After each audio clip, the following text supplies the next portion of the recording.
Hey guys, welcome back. तो ये है मेरा 4th डे स्पीति वैली में और मैं हूँ अभी काज़ा में। काज़ा में अभी बढ़ रहे हैं सुबह के 8 और टेम्परेचर यहाँ पे बहुत ही लो है। तो अभी के टाइम में टेम्परेचर हो गया यहाँ पे -3 या -2 के आसपास। रात को ये ड्रॉप हो गया था -10 से -12 तक। तो रात में एक्चुअली पता चला था कि कितना ठंडा है, बहुत ही ठंडा है। आपको एक्चुअली 3-4 लेयर्स चाहिए होंगे क्लोथिंग के। अगर आपके पास थर्मल्स है तो बहुत हेल्प मिल जाती है। तो जस्ट अभी धूप भी निकली है तो टेम्परेचर बहुत बेटर हो गया है। तो अराउंड अभी हो जाएगा अराउंड 1 डिग्री के आसपास। तो यहाँ पे काज़ा में नवंबर के टाइम में आपका जो मैक्सिमम टेम्परेचर जाएगा वो होगा आई थिंक अराउंड 3 या 4, इससे ज़्यादा तो नहीं जाने वाला है। लेकिन आपका रात के टाइम में जो ड्रॉप होएगा वो -13 या 15 तक भी हो सकता है। डिपेंड करता है आप कौन से टाइम में आ रहे हो नवंबर में। बिकॉज आप नवंबर एंड में भी जा रहे हो तो आपका टेम्परेचर ड्रेस्टिकली डिक्रीज़ होएगा, वो आपका -15 या -16-17 तक भी पहुंच सकता है। और जैसे कि मैंने पहले कहा था, विंटर जैसे जैसे बढ़ेगा आपका टेम्परेचर ड्रॉप होता जाएगा। तो यहाँ के लोगों के अकॉर्डिंग एक्सट्रीम विंटर्स में टेम्परेचर ड्रॉप हो जाता है -30 तक, जैसा इन लोगों ने कहा है। तो आप अगर यहाँ पे आ रहे हो ऐसे विंटर्स में, ये तो एक्चुअली अर्ली विंटर से का स्टार्ट है, तो इसलिए आपको स्नो हर जगह नहीं मिलेगी। जैसे भी हमें भी देखने नहीं मिल रही है स्नो। ऊपर के जो हायर पीक्स है ना, बस वहीं पे देखने मिल रही है स्नो। ऊपर से एक और चीज़ है कि ये बहुत ड्राई जगह है, यहाँ पे ट्रीज़ नहीं है, पानी नहीं है। इसकी वजह से जब ठंडा लगता है तो आपको बहुत डिफरेंट फील होता है।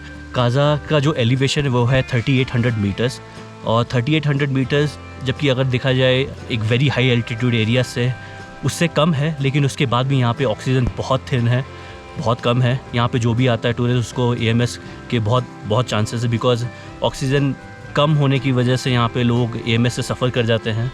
क्योंकि यहाँ पे प्रॉब्लम क्या है, ये जो स्पीति वैली रीजन है ये पूरा कोल्ड डेजर्ट है। यहाँ पे ट्रीज़ के प्लांटेशन है नहीं, जिसकी वजह से ऑक्सीजन ऑब्वियसली कम होगी। तो हुआ क्या, मेरे साथ जो 2 दोस्त हैं उसमें से एक को ऑलरेडी AMS हो गया है।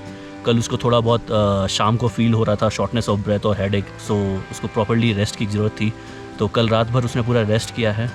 फिर भी आज थोड़ा जाके वो नॉर्मल हुआ है। तो यही है कि AMS एक ऐसी चीज़ है, अगर आपको हो जाती है तो आप इसको इग्नोर नहीं कर सकते हो, बिकॉज आप हाई एल्टीट्यूड पे हो। अगर आप AMS को इग्नोर करते हो तो ये आपके लिए बहुत डेंजरस होने वाला है। मैंने AMS के बारे में ऑलरेडी अपने एक वीडियो में बता रखा है, पूरी डिटेल्स आपको क्या करना चाहिए क्या नहीं करना चाहिए। वो वीडियो है मेरा सिक्किम का गुरुदोंगमर लेक का। तो आप अगर समझना चाहते हैं थोड़ा बहुत AMS के बारे में, आपको क्या क्या प्रिकॉशंस लेते, तो आप वो वीडियो देख सकते हो गुरुदोंगमर लेक की। तो यही चीज़ है, आप अगर आते हो ऐसी जगहों पे जहाँ पे ऑक्सीजन बहुत थिन है और AMS के बहुत चांसेस है, तो आप प्रॉपर रेस्ट करिए। ये नहीं कि आप डायरेक्टली शिमला से काज़ा आ गए और उसके बाद हमने तुरंत चढ़ना स्टार्ट कर दिया है, ऐसा नहीं। आप प्रॉपर एलिवेशन पर हॉल्ट लीजिए, उसके बाद आप आगे बढ़ते रहिए। आपको एकदम से आके एक हाई एल्टीट्यूड जगह पे और उसके ऊपर और हायर जाने की ज़रूरत बिल्कुल भी नहीं है। और सबसे बेस्ट तरीका होता है एक्लिमेटाइज़ करने का, आपको बहुत सारा पानी पीने के लिए। आप जब ऐसी जगह पे आते हो आपको बहुत पानी पीना पड़ेगा। मोरोवर काज़ा जैसी जगह, जैसे काज़ा हो गया, लद्दाख हो गया, ये सब ड्राई रीजन्स है, तो आपको डिहाइड्रेटेड नहीं होना है, आपको हाइड्रेटेड रखना है अपनी बॉडी को। तो वो सबसे बड़ा एक फैक्टर है AMS से आप बचने का। आप आराम से एक्लिमेटाइज़ हो सकते हो। यही रीज़न था हम लोग ताबू में रुके थे, क्योंकि ताबू में रुकने से हम एक्लिमेटाइज़ हो गए थे और हम काज़ा में आए। फिर भी कभी कभी कुछ ना कुछ ऐसा हो जाता है। तो आज मेरे उस दोस्त को बहुत बेटर फील हो रहा है। काज़ा एक बहुत बड़ा सा टाउन है, यहाँ की पॉपुलेशन होगी अराउंड लाइक 4 से 5 हज़ार अराउंड। तो काज़ा क्या है, काज़ा जैसे न्यू दिल्ली है, ओल्ड दिल्ली है, वैसी काज़ा भी 2 रीजन्स में डिवाइडेड है, जिसको बोलते हैं ओल्ड काज़ा और न्यू काज़ा। ओल्ड काज़ा में आपको बहुत सारे होम स्टेज, बहुत सारे आपको रेसिडेंशियल हाउसेस मिलेंगे, मार्केट मिलेगा। न्यू काज़ा में आपको बहुत सारे इंस्टीट्यूशंस मिलेंगे, पुलिस स्टेशन मिल जाएगा, आपको हॉस्पिटल्स मिलेंगे, कमर्शियल बिल्डिंग्स मिलेंगी, गवर्नमेंट के ऑफिसेस मिलेंगे। तो अभी क्या है, हम रुके हुए हैं होम स्टे में, एक सुरखांग होम स्टे करके है। इसका कॉन्टैक्ट हमको कल्पा से ही मिल गया था, इसलिए हमने सबसे पहले डायरेक्टली उसको कॉल किया और बुक कर लिया था। सिंस ये अर्ली विंटर से नवंबर का, तो ज़्यादा भीड़ है नहीं बिल्कुल भी। यूजुअली क्या होता है, विंटर्स में लोग आना बंद कर देते हैं बिकॉज ऑफ एक्सट्रीम टेम्परेचर, और थोड़ी डिफ़िकल्ट हो जाती है लाइफ। जैसे कि मैंने कल कहा था कि पानी को लेके थोड़ी डिफ़िकल्टीज़ हो जाती है टूरिस्ट लोगों को, तो लोग आना बंद कर देते हैं। और स्पीति वैली का जो ड्राइव है, आप शिमला से करो, मनाली से करो, आप सर्किट करना चाहते हो तो बहुत ही ज़्यादा होता है, बहुत ही बड़ा है। आपको ड्राइव बहुत ज़्यादा करना पड़ता है। आप 900 किलोमीटर्स आप हिल्स पे बात कर रहे हो, तो आपको बहुत टाइम स्पेंड करना पड़ता है। तो इसकी वजह से लोग अवॉइड करते हैं। लेकिन स्पीति वैली की, जैसे मैं काजा की बात करूँ तो एक और एडवांटेज है, आप जनवरी और दिसंबर में आते हो तो यहाँ पर आप आराम से कुछ एक्टिविटीज़ कर सकते हो, जैसे स्कीइंग कर सकते हो आप, आइस स्केटिंग कर सकते हो। कुछ एक्टिविटीज़ यहाँ पे इन्होंने ओपन करके रखा हुआ है टूरिस्ट लोगों के लिए और अपने एन्जॉयमेंट के लिए भी, तो वो आप आराम से यहाँ पे एन्जॉय कर सकते हो। तो वो सब एक्सपीरियंस है, आप कौन से टाइम पे आ रहे हैं वो डिपेंड करता है। अगर आपको वैसे एक्सपीरियंस लेने हैं आइस स्केटिंग वाले तो आपको ऑब्वियसली आपको दिसंबर और जनवरी में आना चाहिए, उससे पहले नहीं आना चाहिए। और आपको अगर लगता है कि आप इतना लो टेम्परेचर में नहीं सर्वाइव कर पाओगे तो बेटर है आप समर्स में आइए। सबसे बेस्ट सीज़न होता है समर्स में आने का, आप कहीं पे भी जा सकते हो। पोस्ट मानसून थोड़ा सा रिस्की हो जाता है because of landslide zone. Winter में आपका ये सब चीज़ें थोड़ी सी अवॉइड हो जाती है, लेकिन आपका टेम्परेचर बहुत गिर जाता है। आपको यहाँ पे बहुत सारे होम स्टेज मिल जाएंगे, होम स्टेज की बिल्कुल कमी नहीं है। काजा बहुत मुझे कॉमर्शियलाइज्ड लगा, अदरवाइज़ काजा मैंने जैसे कहा था कि बहुत बड़ा टाउन है तो आपको वो पीसफुल लाइफ तो नहीं मिलने वाली है यहाँ पर।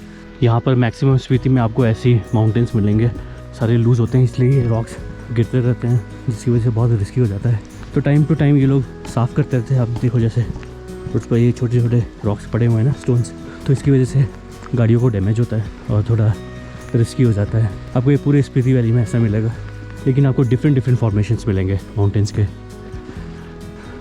आपको एक और चीज़ देखा था, वहाँ पे 2 फ्लैग्स हैं क्रॉस्ड और एक बुद्धा का स्केच है, बहुत ही ब्यूटीफुल लगता है।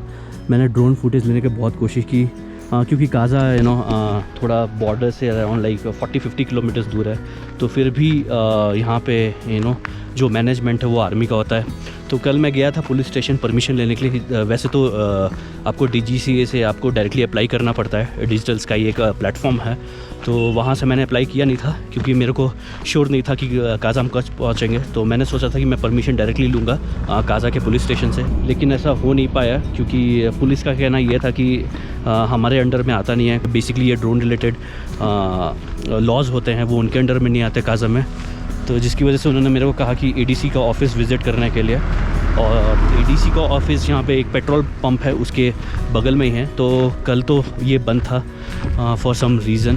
तो आज देखता हूँ मैं ADC ऑफ़िस विज़िट करूँगा अगर मेरे को परमिशन मिल गया, अगर टाइम मिला तो। अदरवाइज़ उतना नेसेसरी नहीं है। ये चीज़ का ध्यान रखिएगा, आप ड्रोन उड़ा रहे हो तो प्रॉपर परमिशन लीजिए, इलीगली मत उड़ाइए, आप ट्रबल में फंसोगे और आपका ड्रोन सीज़ हो जाएगा। और इससे क्या होता है, दूसरे लोगों को भी जो जिनके पास ड्रोन होता है उनको भी दिक्कत हो जाती है ये सारी चीज़ों से।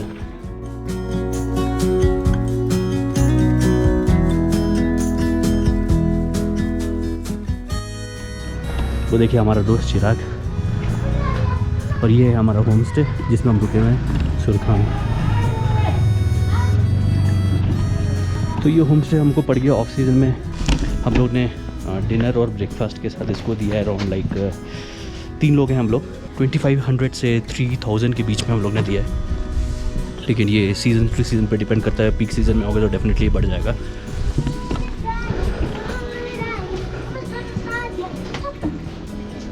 क्या कर रहा है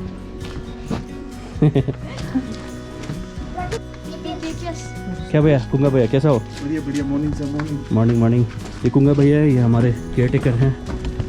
आप पानी लेकर जा रहे हो कहीं गरम गरम? हाँ, तो ये है होम स्टे। तो ये वाला है इनका, आई थिंक यहाँ पे आराम से 3 लोग आ सकते हैं, ऐसे हम लोग ने भी रूम लिया हुआ है ये। लेकिन इनका एक क्या है, ये कॉमन बाथरूम वाला है, बाथरूम बाहर है, यानी कि 2 रूम जो है इनके 2 रूम है जिसमें शेड बाथरूम है और 2 रूम है जिसमें अटैच्ड बाथरूम है। और ये वाला हमारा है जिसमें हम रुके हुए हैं। अब मैं आपको मिलूँगा अपने नेक्स्ट वीडियो में, तब तक के लिए बाय बाय।